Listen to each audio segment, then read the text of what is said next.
Plus de 300 étudiants du diocèse de Ziguinchor ont pris part à la 7e édition du pèlerinage des universités à Elinkine, les 17 et 18 mai 2025, sur le thème inspiré de Jean-Paul II, Entrer dans l'espérance. En vue de servir leur pays, ont besoin donc de cette espérance qu'il a toujours prêchée. Espérance au cœur des difficultés de la vie. En ces termes, n'ayez pas peur. N'ayez pas peur, Jésus ne vous enlève rien, il donne tout. Voilà, il donne tout. Pour dire qu'il est notre modèle de vie et d'action.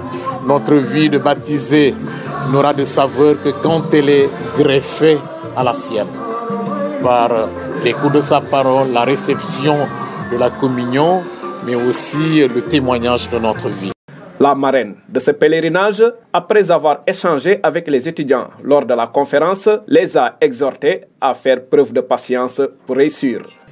Je leur demande d'avoir de la patience, parce que tout ne se construit pas du jour au lendemain, et tout ce qui arrive aujourd'hui est le fruit de ce qu'on a semé hier et avant-hier.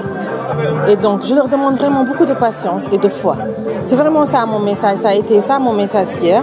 Je leur ai dit que moi, il y a 20 ans, si on m'avait dit que je ferais ce parcours, je ne le croirais pas. Et donc, tout arrive à point. Et quand on arrive à un certain niveau, on se rend compte que la vie nous a préparés depuis des années à là où on est aujourd'hui. Et donc, tout ne s'obtient pas du jour au lendemain. Moi, aujourd'hui, je perçois une jeunesse pressée, qui est pressée de réussir. Je le vis dans ma vie quotidienne avec mes collègues. Ils sont pressés de réussir, ils sont pressés d'y avancer alors qu'il y a un chemin à faire. Il n'y a pas de précipitation dans la réussite. Il faut juste rester déterminé, patient et surtout travailler dur pour y arriver. Elle les a surtout invités à s'engager dans l'entrepreneuriat et à ne pas dépendre uniquement de l'État. Ce que je leur ai dit, c'est qu'on ne pouvait pas tout attendre de l'État. L'État ne pouvait pas tous nous employer parce que c'est nous-mêmes qui représentons l'État et que c'est nous-mêmes qui devons créer des emplois pour nous-mêmes et pour ceux qui nous entourent. Donc, et ce que je leur ai dit aussi, c'est qu'il y avait énormément de potentiel en Afrique et au Sénégal en particulier, autour de nous. Il y a des questions d'environnement, il y a des questions d'agriculture.